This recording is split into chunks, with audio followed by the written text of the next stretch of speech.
Bismillahirrahmanirrahim. Assalamu alaikum. Welcome to 3 Minute English. Today we will discuss the difference between both, neither, and either.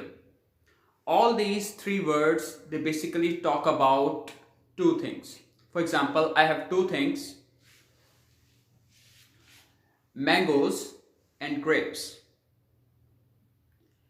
ये तीनों के तीनों अल्फाज उस वक्त इस्तेमाल किए जाते हैं जब हम तो दो चीज़ों की बात करते हैं. मिसाल के तौर पर अगर मैं ये कहना चाहता हूँ कि मुझे आम और अंगूर दोनों पसंद हैं, तो उसके लिए बोथ इस्तेमाल किया जाता है जब दोनों चीज़ों में से हमारी मुराद दोनों चीज़ें हों. So when we talk about two things and we mean both the things.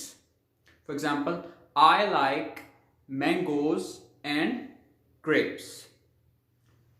अब अगर मैं ये कहना चाहता हूँ मुझे ना आम पसंद है और ना अंगूर पसंद है, वहाँ पर जब हमारी मुराद दो चीज़ों में से कोई नहीं होती, उस वक़्त हम नीदर इस्तेमाल करते हैं. For example, I like neither mangoes nor grapes.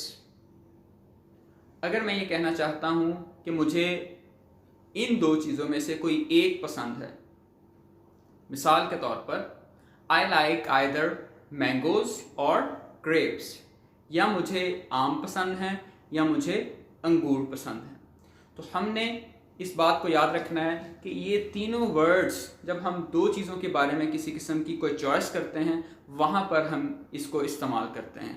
So both means when we talk about two things out of two things. We use neither when we talk about a zero thing out of two things, and when we talk about one thing out of two things we use either. तो ये इसका simple सा इस्तेमाल है.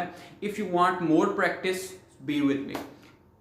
If you're both, I want success in both the worlds. मैं दोनों जहानों में कामयाबी चाहता हूँ. Neither, I want neither name nor fame. ना मुझे नाम चाहिए ना मुझे शोहरत चाहिए. Either, either you or I am right. या आप ठीक कह रहे हैं या मैं ठीक कह रहा हूँ. सो आप भी इसको प्रैक्टिस कीजिए. इससे रिलेटेड अगर आपको कोई डिफ़िकल्टीज़ हो तो आप कमेंट्स के अंदर उसको पूछ सकते हैं. So stay connected. Thank you very much. अस्सलाम वालेकुम. If you're interested in learning English, you are at the right place, no matter at which level you are. Beginner, intermediate, advanced और प्रोफेशनल. तो आप अगर इंग्लिश सीखना चाहते हैं, इससे कोई फ़र्क नहीं पड़ता चाहे आप अनपढ़ हैं या अभी आपने इंग्लिश को सीखना शुरू किया है, या आप कुछ थोड़ी बहुत इंग्लिश पहले से जानते हैं, या आप अपनी इंग्लिश को इम्प्रूव करना चाहते हैं. So you can have the course of your own choice. आप अपनी अहलियत और सलाहियत के मुताबिक जो मर्जी कोर्स उसका इंतखाब कर सकते हैं. You can join us through online courses as well as on campus classes as well. So stay connected. Thank you very much.